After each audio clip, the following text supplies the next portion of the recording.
Good evening, everybody. Nate Eaton coming to you live from Boise, Idaho. There we are. It's been a busy afternoon. A lot going on. A lot happening today in court in the Lori Vallow Daybell murder case. Her son took the stand. Imagine your mother is charged with murdering your younger siblings, your brother and your sister, and you have to go into court and testify against her. There was tension in the room. You could feel it, especially at one moment when all of the attorneys went to meet with the judge behind closed doors. So Lori was by herself at the table and Colby was on the stand and he would not look at her, and Lori just stared at him. It was quite a day. And then we heard for the first time ever publicly a phone call Colby made to his mom as she sat behind bars after JJ and Tylee were found. The call is gut-wrenching. It's about 12 minutes long, and I have it. We'll play it for you. I got it about an hour ago. That's what I've been working on processing. So I'm going to play that in just a few minutes for you. Quality is not the best. The original call quality sounds like it was not the best, and then they played it through the court system today, so it's not 100% perfect, but you can feel the frustration in Colby's voice. And we heard today from Zulema. She was back on the stand. I don't know why we have a black screen there, but let me hit this. Zulema was back on the stand today, and she finished up her testimony. She was cross-examined by John Thomas, the attorney, of course, from the defense side, from Lori's side. We also heard from a couple of investigators, a special agent who works for the Social Security Administration. He talked about money that was coming and going and what you're supposed to do if one of your kids dies and you're getting Social Security money. And he said Lori didn't do what she was supposed to do. We heard from a Rexburg detective, Chuck Considas. The afternoon got quite technical, I guess you could say. Multiple exhibits, dozens of exhibits were admitted. And when I say exhibits, it's basically a document. You know, you could have a bill, like this is one exhibit, we're going to admit it, and then you go through it. So it was a lot of bank statements, a lot of money issues going back and forth.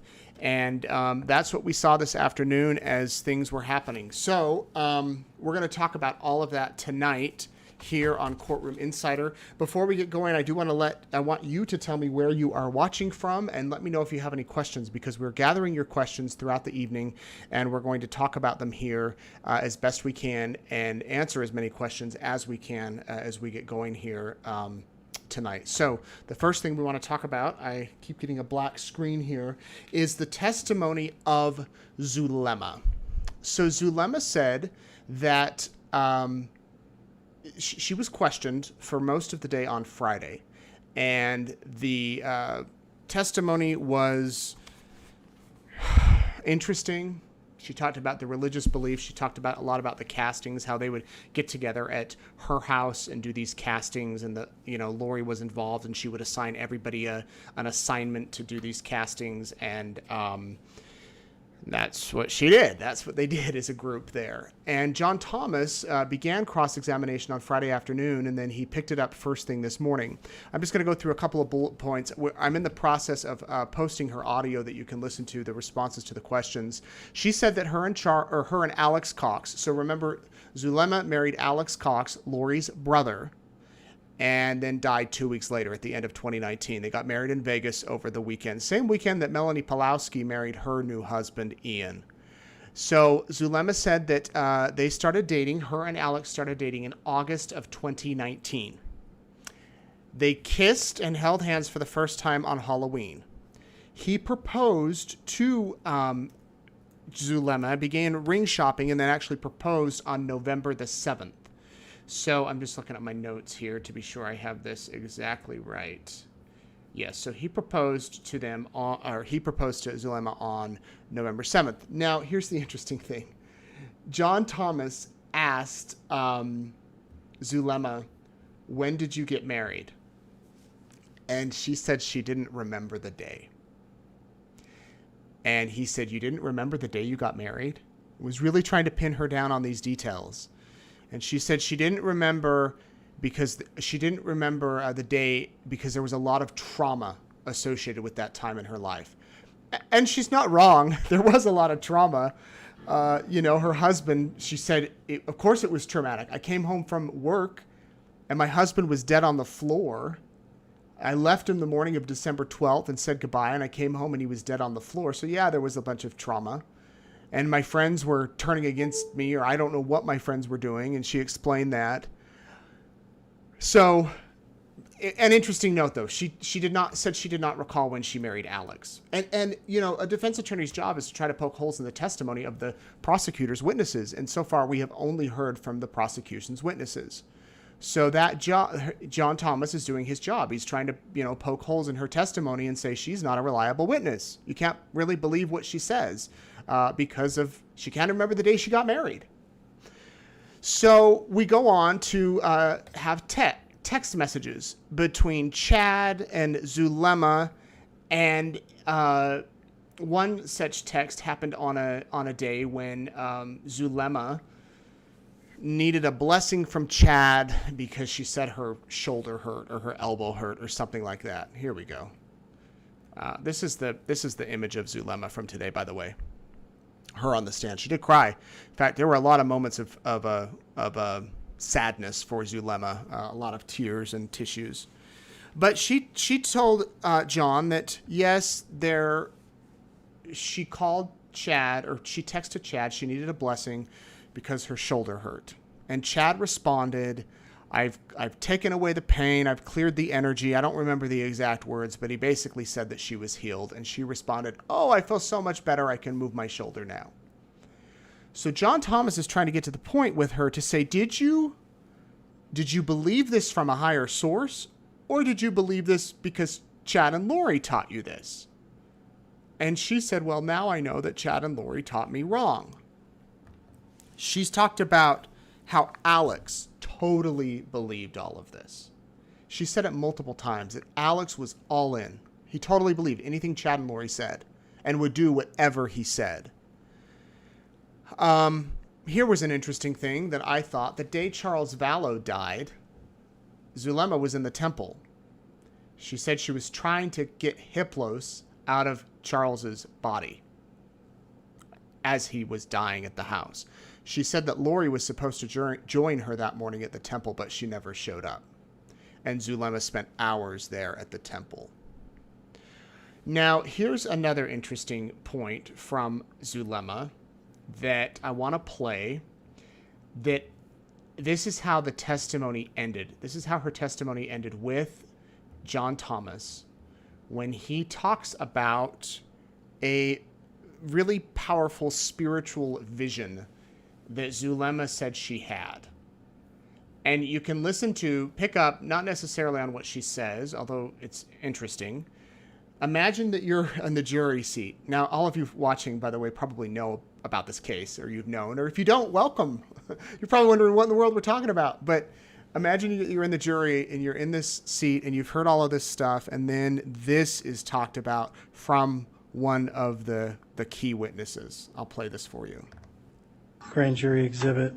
But was there a time that you had an experience in the temple where you went to the Phoenix Temple in the celestial room and some heavenly beings showed up? Do you recall that?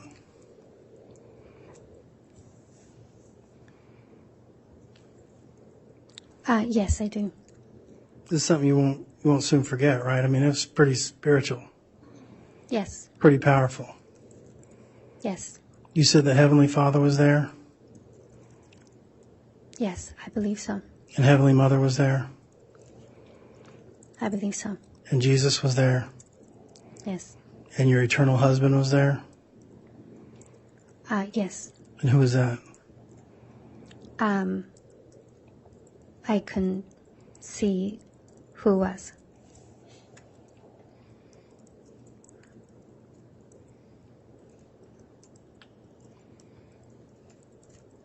Do you recall what happened on that day?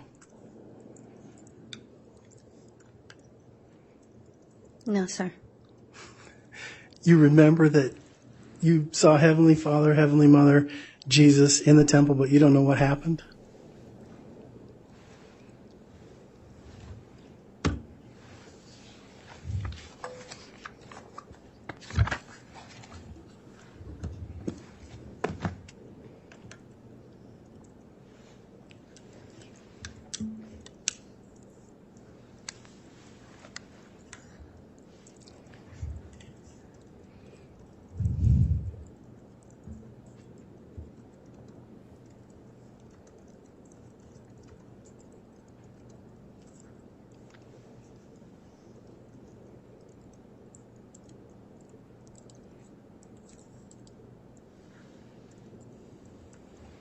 I'll withdraw the question, Judge. No further questions.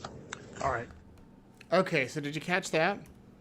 There was that long silence. And the minute she started to answer, John Thomas said, I withdraw the question. I withdraw the question. No further questioning. It was memorable. And the jurors might be wondering if she had such this powerful spiritual experience, yet she can't remember. Now, maybe she just doesn't want to share it. Maybe she's uncomfortable sharing it. That could be it. Or maybe she doesn't recall. Or maybe, I don't know what the reason would be. But, you know, John Thomas was trying to put as much doubt as he could in the minds of the jurors that this witness can't be trusted. And she had said a lot. We posted all of her part one from Friday on the eastidahonews.com YouTube page. If you go subscribe to that YouTube channel, hit the little button or the little bell. Every time we post a video, you get a ding so that you know the audio's there if you're interested in that. So Zulema's testimony ends. By the way, someone just asked as I was playing, does the defense get to call their own witnesses? Yes, they will. Although Jim Archibald has said they have very few, if any. But they can call whoever they want. And as far as the witness list for everybody, that has not been released. Somebody asked about Lori's mom. Lori's mom is not in town. She hasn't been in town. I have that on very good authority. She has not been here for she hasn't been here. So she might be coming later, but she's not been here. All right, so but who is here is Colby. Colby's been here since late last week. They had him ready to go Thursday or Friday, but because testimony went longer on some other ones, he hung out here all weekend. From what I understand, he came by himself and he took the stand and he walked in the courtroom, didn't look at his mother in the beginning. Another reporter reported that when he walked in, Lori mouthed the words, "my baby." Like, oh, my baby's here. I personally did not see that. I'm reporting what another reporter said. My seat the past few days has been right behind Lori and the defense on the far end by the window of the third row. They moved me back a row today. I think I was typing too loud. Well, me and some other reporters. So anyway, I see Lori and everything, but I can't see the front of her face until she turns, which she often does. So this other reporter said when Colby walked in, she said, "my baby." The body language said a lot. I mean, he looked pretty uncomfortable to be sitting up there. A lot of yes, no answers. A lot of not looking at his mom. He occasionally did. I know during a recess when everybody stood up to stretch their legs, he looked over at her kind of like this and then turned and shook his head like that, like he was disgusted with her. There was one part where Lori teared up and cried. And it was when Jim Archibald on cross-examination. Well, let me get to that first. So let me back up. I'm sorry. Rob Wood questioned Colby about money from Tylee's account and Lori's account. Apparently, Tylee would send Colby money a lot, and Lori would too. And sometimes Lori would send it to Tylee to send to Colby. And talked about how Colby did not know that his siblings were missing until the Gilbert police showed up at his house and said, "Where are your siblings?" And he said, "I don't know." Then he couldn't get a hold of his mom. He tried to reach her and the phone had been disconnected. And he talked about, the frustration that he had with that. And then on cross-examination, Jim Archibald got up and said, did your mom take care of you? Did your mom teach you about Jesus? Yes. Did your mom sing about Jesus? Yes, at church. Did your mom care for Tylee and JJ? Yes. Did your mom ever talk to you about multiple probations, multiple lives? No. Did your mom ever talk about portals? No. And then the one question that Lori teared up at, did your mom love you? And Colby said, I don't know. Man, that's gotta hurt any mom. And did your mom love JJ and Tylee? Just before I came on, I posted all of Colby's testimony. You can go listen to it. And I'm going to play the call in just a minute. The call being the call he made to his mother after JJ and Tylee's bodies were found buried on Chad Daybell's property. She was in the Madison County Jail. He called. He confronted her. And that's the last time they spoke. Until today, they didn't really speak to each other. But let me show you the pictures of Colby, the sketches from today. There's one. He looked real trim and fit. Had longer hair, kind of in a little bun at the back of his head. Here's another one of him crying, sniffling, I guess. Here's a sketch of a special agent from the Social Security Administration. His testimony was relatively short, given what we've heard thus far. Maybe he was on there 10, 15 minutes. He works for the Social Security Administration. His name is Mark Sari. He said that he was contacted in January of 2020 about missing kids. Tylee, he said, was getting $1,859 a month. She was getting that because her father, Joe Ryan, died. JJ was getting $1,951 a month because Charles died. Lori was getting $1,951 a month because Charles died. And she was eligible for that because she was married to him when he died. But if she got remarried, she lost that money. So she was total between the three of them getting around $6,000 a month. And I think that that's tax-free. That might just be, I believe I've heard that. Somebody in the comments tell me if I'm right or wrong. I believe that when you get that money, it's tax-free. It's already been taxed. You don't pay taxes on government money. So $6,000 a month, not bad, tax-free. Well, Rob Wood asked this detective to go through, or this special agent to go through their qualifications when you're on Social Security. What you have to do if, say, the person getting Social Security dies. You have to notify the Social Security Administration. They disappear. You probably need to notify them. You get married. You need to notify them. And Rob Wood ended his testimony by saying, did Lori Vallow message you or contact you after her son disappeared? No. After Tylee disappeared? No. After she got married? No. She continued to get the money until they shut it off in January of 2020. They showed the documents that Lori Vallow had received in the mail saying, you must notify us if these things happen. So he took the stand, and then after him we had Chuck Considis. Chuck is a big cop. He's with the Rexburg Police Department. He, here we go. There's the sketch of him. He is the detective who, he's been a detective for quite some years. And his was a lot of documents. In fact, before he even took the stand, there was a massive envelope/folder type thing that they set up there that was just chock full of documents. And there was all sorts of exhibits. And Detective Considis testified that when he went to the house, when JJ was first reported missing, he went to the Rexburg house with a search warrant. He was helping the detectives with their search warrant. They went up into a room and he found a bedroom, or he found a printer. And on the printer was an invoice for Self Storage Plus, which is where all of those items were found that Lori left behind. They also got a search warrant for a post office box that Lori had set up in Sugar City, Idaho, which is right outside of Rexburg. And when police went to that post office box, there was, he said, hundreds and hundreds of letters.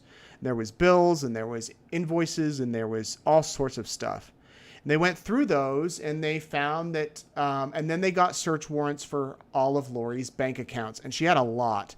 There was a lot of shared accounts and credit card accounts and all sorts of money being moved around. And basically each document they had to admit as evidence or for exhibit purposes, basically for the jury to see what was happening. And the interesting takeaway from all this, again, it got technical and it lasted about 2 hours. I'll post that audio if you really want to listen to it. It is kind of interesting to see. Don't ever think that one little transaction at a gas station can't be tracked with your credit card, because it can. And they tracked Tylee's activities, majority of her purchases up until August of 2019, the month before she disappeared. The majority of her transactions with her bank card were brick and mortar stores, fast food restaurants, convenience stores, places she actually went in and swiped the card. But then in September of 2019, of course, the month she disappears, everything switches to online. Except there's 2 charges, one at Costa Vida in Rexburg on September 8th, likely the last time Tylee was alive, and one at the Costa Vida in Idaho Falls. Whoever used her card after she had died, either Alex or Lori, went to Costa Vida twice. And Tylee had her bank account that she would get her Social Security money in. And then a few months before she died, Lori switched it for that money to go into a joint account that she and Tylee had, which, looking back now, was Lori planning something. The fact that this money was being shifted, and that one account that Tylee had, the balance just dwindled down until it got down to $10.04, and Lori transferred the money to her account and the other account was closed. Interesting. 2 purchases, as I said, were made after Tylee died at the Costa Vida restaurants. Alex's bank account was also interesting too. They pulled his data. Alex had a steady job that paid pretty well. I believe it was $4,000 a paycheck twice a month, 2 or 3 times a month. And the detective was able to show that money went in regularly. And Alex was, that money stayed in there and he made transactions. You know, he spent money like all of us do. But then he quit his job in August of 2019. Right before he was going to move to Rexburg, because again, Chad and Lori had told him you need to move to Rexburg. So he quits his job, the regular deposits stop, and then he takes out a $21,000 loan. And with that $21,000, or at least part of it, he bought 46 guns between August 10th and October 24th, according to the detective. That's a lot of guns and ammunition, and a lot of those guns were found there in Lori's garage. So you think about it, he's gets the 21 grand, buys the 46 guns, and then he dies a few months later. We didn't make it through Detective Considis's testimony today. He's back on the stand tomorrow with more exhibits. It kind of ended with that. There was so much paperwork that there was some misnumbering or some confusion about the number on the exhibits, and they're going to get that straightened out, and he'll be back on the stand tomorrow. So really a full day. We went through 4 witnesses, Zulema, Colby, a jail call. We went through the detective from the Rexburg police. We went through the Social Security agent, talking about the financial side of things. And I imagine that will continue tomorrow. You know, as Colby went up to the stand, it was just heartbreaking to see this young man who, his mom is there, you know, charged with murder. And there's some pictures of the 2 of them, obviously in much happier times. And with that, I want to play you the call. So this call was made after JJ and Tylee were found. And I have to say, the quality is not the best. The quality on the original call was not the best because it was through a jail connection. So there's some clicks and some noises. And then what you're hearing is them playing it through the court system today. And you hear some other clicks. But you should be able to hear it if you listen close. Give me your thoughts as you're watching this in the comments. I want to know honestly what you're thinking as I play this call. It's about 12 minutes long. I'll play it for you now, and we'll talk about it on the other side.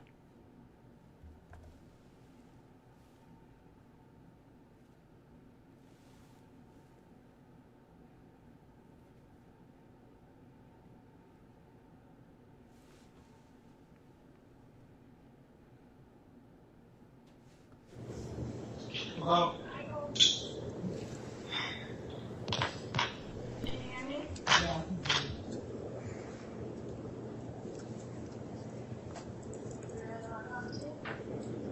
You think you can hide from me?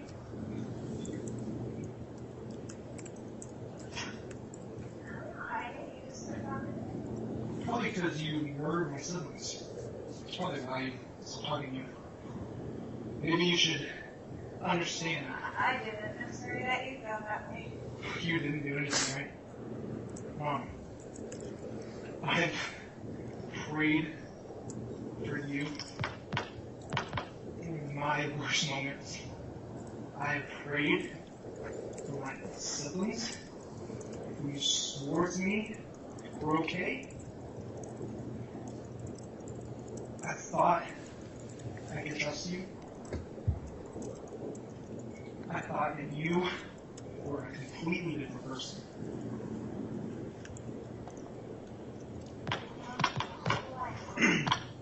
I don't know a murderous mother. You can make judgments when you weren't there and you don't know what happened. What happened?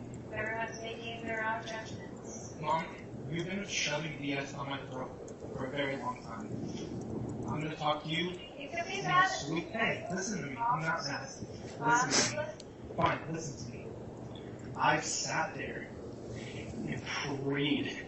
I can't tell you the amount of pain that I have felt from your decisions in Jesus Christ's name. It kills me to watch you sit here and tell me this is a trial. It kills me to watch you take the victim's route and say that this shouldn't have happened to you. When you are telling me that Chad David came into your life, and all of a sudden, everything changes. And I'm talking about my spirit feels this. I prayed. I trusted you. I gave you every chance I could past my own limitations as a human being. I pushed past all of everything to try to get to you, to help my own mother. You lied to me, specifically to me, more times than I can count. To know that they're gone and you knew, and my phone's being texted by my little sister who's not even alive, my little brother who's the sweetest little kid ever. For what purpose? Can you tell me that this is God's will for my whole family, including my stepfather, to be dead? After everything that you've tried to tell me, you can tell me right now that Jesus Christ, the Savior of the world, is on your side. You tell me that with all conviction in your heart that Jesus Christ is on your side. Please. I can't tell you that. Say it. Say his name. Say that he told you. And you followed him like exactness. Because I have prayed for you. I sat there and tried my best to forgive you and Chad and Alex. And I was deceived. And I was broken by my own mother. What are you doing? What are you doing? I prayed to Heavenly Father, and I said, you tell me, Father. All life have all made instructions. They think they know what happened. They think I don't care about they other know people. what happened. They think they know who's responsible. Do you know that you told me? Everything. Do you know what you told me? You weren't there. So You're right. I wasn't there. I was kept that's in right. black. And one day, Two kids you will were know. murdered. One day, Murdered. you will know what actually happened. You're right. You know what, Mom? And we all will stand there with Everything in court of violence. You're absolutely right. He will convict the people who act in his name with pure blasphemy. This is funny? This is funny?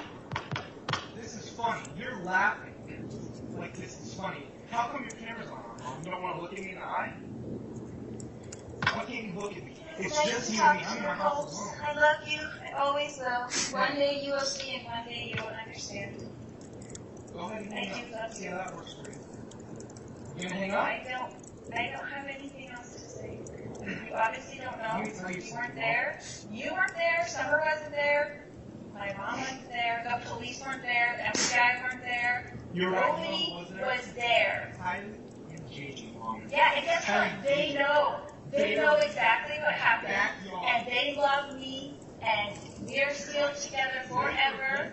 They love me. And they are fine. And they do know the truth. And I know the truth. And we're the only people that do.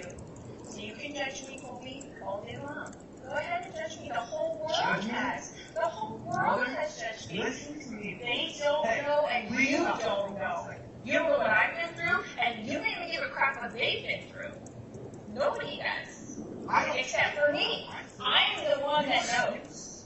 I am the one that was in the hospital with Tylee for hundreds of days watching her suffer. I am the one that was there doing everything with JJ every day. I was the one who did it all these years. You did it all to throw it in the garbage. They're not. You don't know what happened. You don't know what happened. Freaking matter what happened if they're buried in your new husband's backyard. Tell me that matters what happened. You tell me that you did this in Jesus' name, Mom. I have to hear that out of you. You believe it and you are not afraid. Every witness of Christ will scream his name when he comes back. So you are that person. I am that person. I am that person. And he will come to you. Oh, yeah, Colby, because that's what it is. You don't even know. You weren't even there. And you don't even know. When I asked you about something in October, what did you tell me? What did you tell me? What lies did you feed me? Why would you lie to me if you were if you're with the Lord and you've seen him, and I'm just talking purely to you, and you've seen Jesus Christ, where's the fear? Why wouldn't you tell me something? Why were you afraid? Why is everyone against you? Why is everything against my mom? You can be against me all you want.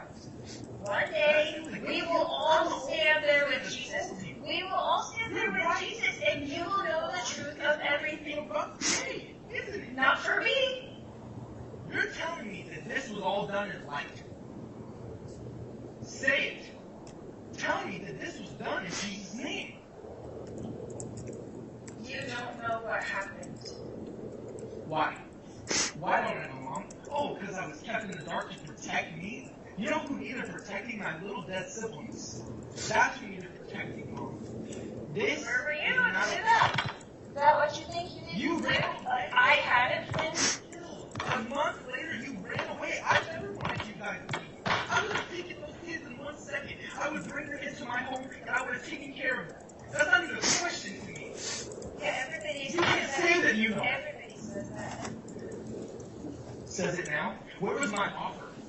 I'm saying I did everything for them. Well, me and Peter Griffin run away together in Hawaii? How about that? If you had offered me, you would have known. You cannot sit here and lie. That's not everything is. That is not the truth. Okay? That's what people are They were thinking. murdered, They're twisted assuming. around, and then you walked away. So where was No, the truth, Mom? you don't know that. No, that is not what happened. That is not what happened. You tell me what happened. If you can tell me what happened, then I don't care. If you can actually explain it, then it's different. I would love But you to can't. talk to you about it. Mom, you've been saying that you've been wanting to tell me for a very long time, and you never say it. You have no idea how much pain I have felt in my body. I feel like I could die. My own mom, my siblings, and my whole family, my dad, everyone is gone except for you, and you're in jail because of it. I have prayed to Heavenly Father himself and ask him to help me survive this. Do you understand the freaking earthquake that has been caused? Do you know how many people are hurt and broken now? And you're telling me that there's a reason? Why are you following Chad down the rabbit hole, Mom? Why would you follow anybody that is not good? How can you follow someone that cannot lead you to salvation in Jesus, Mom? You can't lie to me anymore. You can't pretend anymore. You can't hide anymore.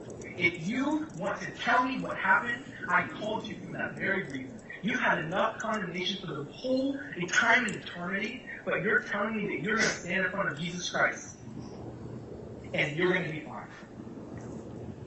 Then I'm still praying for you. I am still praying for you. I don't know where the lies and all these things are written. I don't see it. I never have. The light of Jesus Christ is the most powerful thing that's ever lived. It's the most loving, embracing thing that has ever happened to this world. And I pray that you see him and fall into his grace. I pray every day. I pray no matter how mad I am at you, no matter how bad I want to hit your husband in the face with a shovel. I pray for you. I pray for him. You ripped my heart out, and you ripped out everyone in this family's heart out. I'm going to be in Idaho this week. You need to look me in my eye, Mom. Look me in my eye.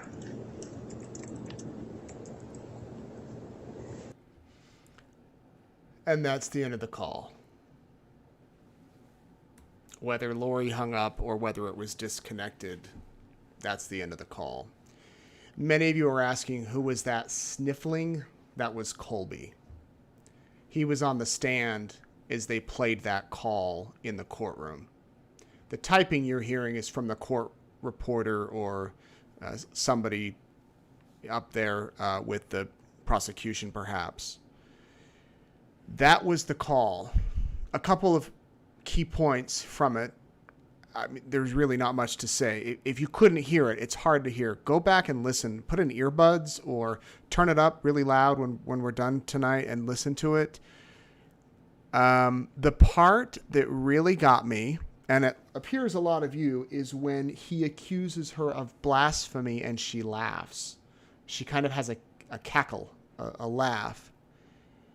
And he says, "You're laughing at this, Mom? How come your camera isn't on?" Apparently this was a video chat. She could see him, but she didn't turn on her camera. She says, "I love you. I always will. One day you will understand. Tylee and JJ love me, and they know the truth. You can judge me all day long. The whole world has." And Colby obviously does not hold back. He says, "I've been praying for you, and I've been praying for your husband as much as I want to hit him in the face with a shovel." It's quite a call, and I have to tell you, there's at least one more call coming. Not from Colby, but from somebody else. And it is just as gut-wrenching, if not more. And it will be coming during the trial, and it is just something. So, that is what happened today in court. I want to get to your questions, but before we do that, I want to show you this beautiful picture of Tylee. One of you all sent me this great message about Tylee. This was her on the beach. Tylee's favorite color was a bright blue. She called it the color of Hawaii. This was a picture she took and posted on her Instagram, and she captioned it, "Happiness comes in waves." Tylee was a great photographer. She took this picture of JJ. Oh, shoot. Can you not see it? Darn it.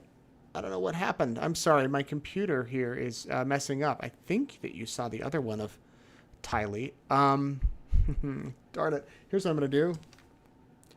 I'm going to hold this picture up for you to see on my screen on the camera. There's a picture of Tylee. And this is another picture. It's a great photo of JJ. Let me show it to you. I don't know why my thing keeps shorting out, but Tylee was a great photographer. Oh, crap. I'm sorry. I might have to show you this tomorrow night. No, here we go. Can you see that picture of JJ? Yeah, not really. She, there you go. She took that in the sand of him playing. And then this is another one that I love. This is JJ playing in the water. Oh, there you go. Good. It's a beautiful picture. I mean, that could be like the cover of a book or something. That's him playing in the water with the sun setting behind him. And Tylee took that with her camera. Here's the one of Hawaii that she said she loved. Maybe we can get a focus on that. There we go. And the person that sent me these said, Tylee was very artistic. She was great at drawing, decorating, coloring, doing makeup, but her photography really stood out. She had a great eye from a young age. She took so many beautiful pictures. Some of her best pictures were of her little brother, JJ. She loved him and captured so many precious moments with him. And yeah, those are the great pictures. So, man, we remember Tylee, and we remember JJ and Charles and Tammy as we cover this horrible trial and all of those who have been affected by it. All right, I think we're ready for your questions. There's a lot coming in here. So I'm going to pop over here to my window. Please send them in. I have to thank Peggy, my colleague, who goes through throughout the day and goes through all the questions and then sends them to me, some of the ones, and then I see some that I send her and say, hey, let's talk about this tonight. First question, what is a day like for Lori in jail? Well, right now, she's in court every day. So she gets on a bus around 7 to 7:30-ish, and they bring her down to the Ada County Courthouse on a big white bus that they transport all the inmates in. She gets off. She is brought out with her attorneys, and then she sits in court all day, and then she goes back around dinner time, 5 o'clock. Well, 4 o'clock probably. I know that today, what was interesting is for the first time since the trial started, she was not shackled to the ground. So I don't know if her attorney asked for that request to be made or not, but that was an interesting thing to notice today. As far as the jail every day, when she was in Madison County, we knew what it was like. We interviewed the sergeant there, and he said that they have to get up at a certain time every day, and they have to do chores and do assignments, and then they eat, and then they are able to, read or do activities or whatnot. And so that's what they know that it's like for her.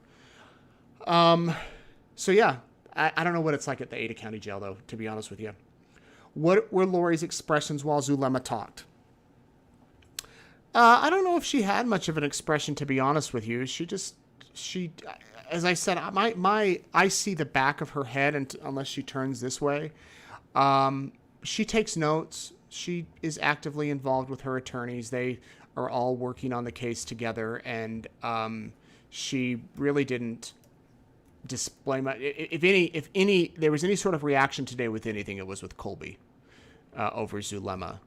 And I'm sure that Lori will dispute some of the things that Zulema said. I can imagine it, and we'll see. We'll see if that happens. Okay, next question. Erica, all of Chad's books are still shelved in the Madison County Library. I've asked them to remove them, but to no avail. Do you think their cult-like following still exists? I don't know. Here's the thing. I would have said a few weeks ago, nah, I think it's done.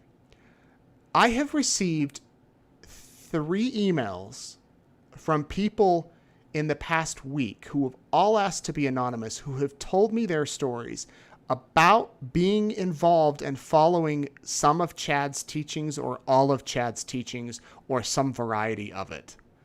and it just stuns me.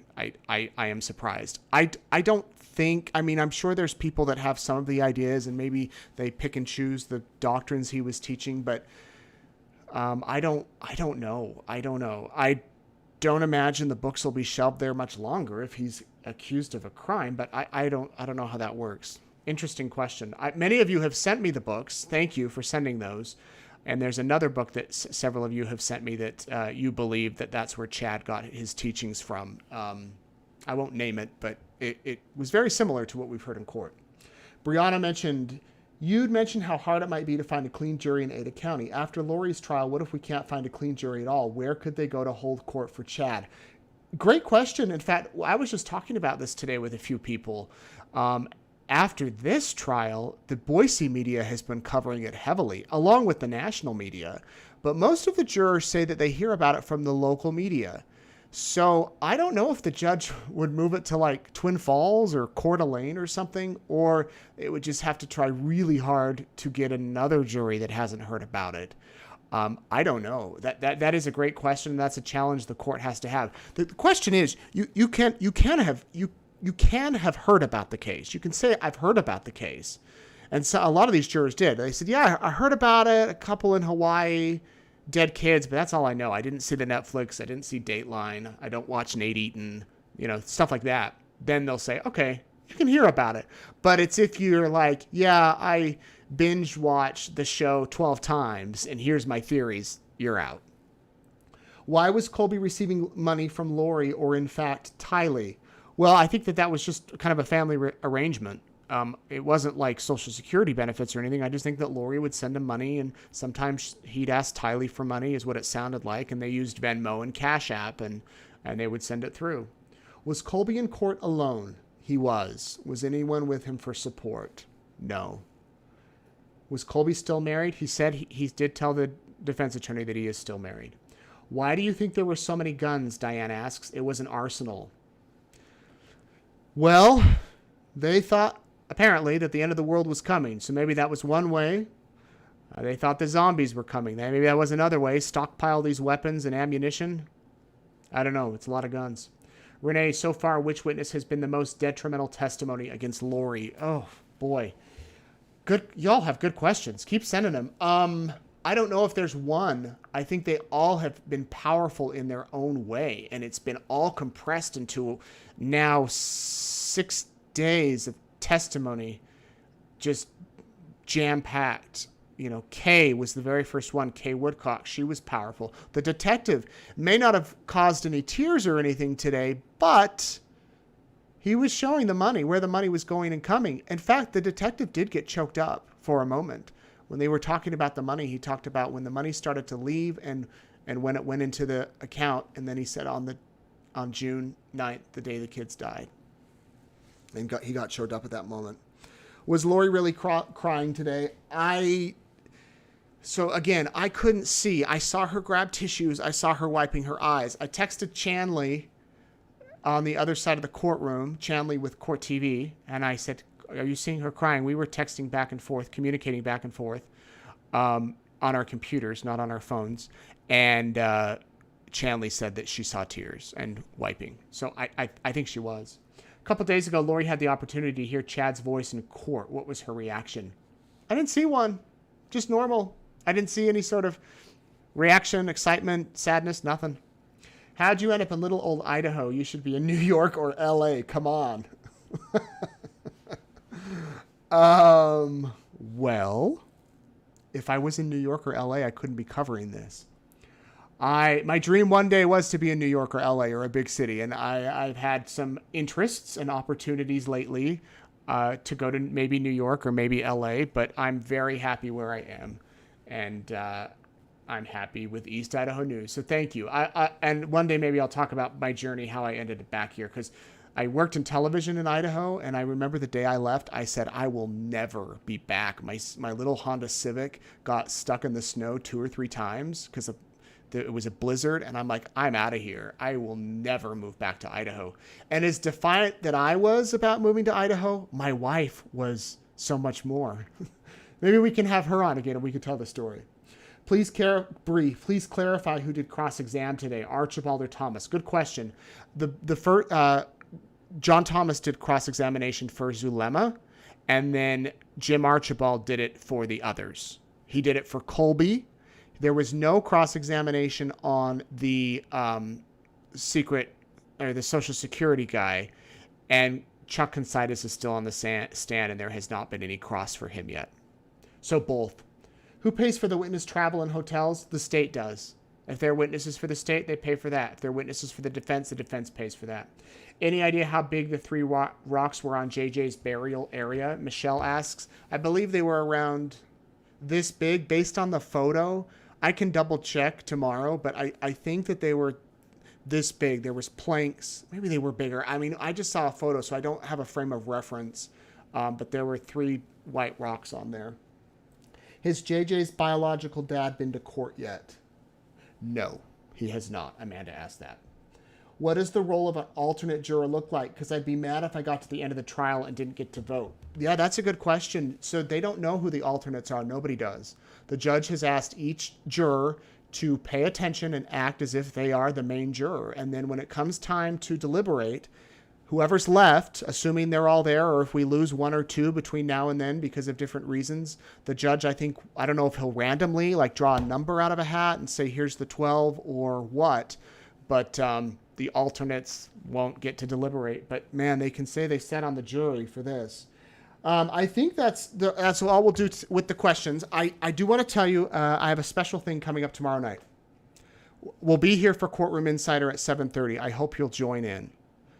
After Courtroom Insider at 8:30, where is Elantra?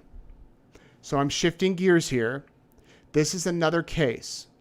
A 16-year-old FLDS member disappeared in January.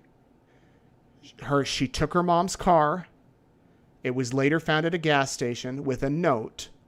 And the mother has been searching for her daughter for 4 months now. Just yesterday, a news conference was held in Cedar City, Utah, where Elantra's mother, Elizabeth Roundy, and several other parents of missing kids who they believe ran back to the FLDS group, polygamous group, held a news conference, and they want their kids back. So tomorrow night live at 8:30, we're going to have an interview with Elantra's mom. I'm going to be interviewing an attorney who has helped thousands of people flee polygamy and polygamous groups, along with the founder of a group called, hold on, it's a great group. It's called Holding Out Help. And basically back in 2008, this woman was dying of cancer, but she beat cancer. She had a terminal cancer. She beat it. And as she beat it, someone came to her and said, can you help this family of 6 who is fleeing polygamy start a new life? And she says it's like refugees leaving a foreign country when they flee polygamy. It's like they're brand new. We're going to talk to her. We're going to talk to the attorney. We're going to talk to Elantra's mother, Ellie's mom, and the fear that she has that there is a new polygamous leader of the FLDS. His name is Harrison Jeffs. He's the son of Warren Jeffs, and he does not care about the law. And these people are worried that all of these missing teenage girls are getting married off to older men, and that they might never be seen again, that they're hiding somewhere. So that will be tomorrow night at 8:30 Idaho time. So come here at 7:30, pop 2 bags of popcorn. We'll talk about the case at 7:30, the Daybell case, the latest that happens, whatever happens tomorrow. And then right at 8:30, we'll go into where is Elantra. And I hope that you'll be interested in that. And if you have questions on that, feel free to submit those. But again, Courtroom Insider continues tomorrow. Thank you all so much for watching. I hope you had a good day. I hope that this was helpful. And again, let me know if you have questions. I'm happy to take them. And I hope you have a good night.